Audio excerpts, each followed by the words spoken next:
जैसे ही उन्होंने रसोई का नज़ारा देखा, उनकी आंखें फटी की फटी रह गईं।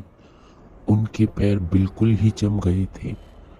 उनसे आगे जाया जा रहा था न पीछे। उनके हृदय की धड़कनें रुक रही थीं। वो औरत रसोई में बैठकर सारी कच्ची मछलियां खा रही थी। सारे रसोई में मछलियां और खून बिखरा पड़ा था।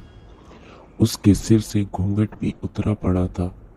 इतना खौफनाक चेहरा आज तक उन्होंने नहीं देखा था।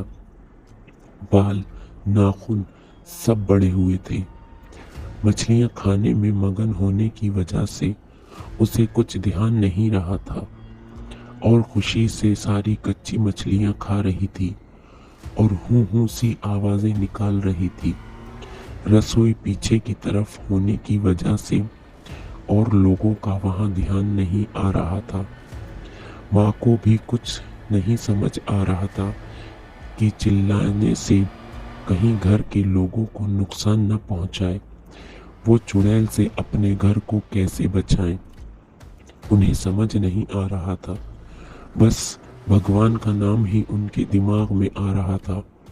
अचानक वो आगे बढ़ने लगी उसकी तरफ और झट से एक थाल लिया और चूल्हे की तरफ दौड़ी। उस चुड़ैल की नज़र भी पापा पर पड़ चुकी थी, तो वो भी कुछ सोचकर अपनी जगह से उठी। माँ कुछ भी देर नहीं करना चाहती थी। उन्हें पता था कि अगर जरा सी भी लापरवाही हुई तो अनहोनी हो जाएगी। उस चुड़ैल के कुछ करने से पहले ही उन्हें चूल्हे तक पहुंचना था और चूल्हे के पास पहुंचकर उन्होंने जलता हुआ कोयला थाल में भर लिया और चुड़ैल की तरफ जोर से फेंका। आग की जलन की वजह से वो अजीब सी डरावनी आवाजें निकालने लगी।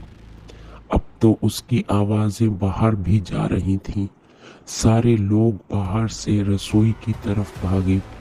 वो चुड़ैल जोर से हूं की आवाजें निकाल रही थी और पूरे रसोई में दौड़ रही थी और माताजी को भी पकड़ना चाह रही थी। लेकिन अब सारे लोग रसोई में आ चुके थे। काफी लोगों की भीड़ देखकर वो और भी डर गई थी। लोगों की भीड़ को चीरते हुए वो बाहर जंगल की तरफ भाग गई और सारे लोग ये मंजर देखकर डरे सहमे खड़े थे और मन ही मन माताजी की हिम्मत की दाद दे रहे थे। तो ऐसे छुटकारा मिला हमें चुड़ैल से। तो ये थी आज की हमारी कहानी। अगर आपको हमारी कहानियाँ पसंद आती हैं तो हमारे चैनल को सब्सक्राइब करें, लाइक, कमेंट, शेयर करें। धन्यवाद।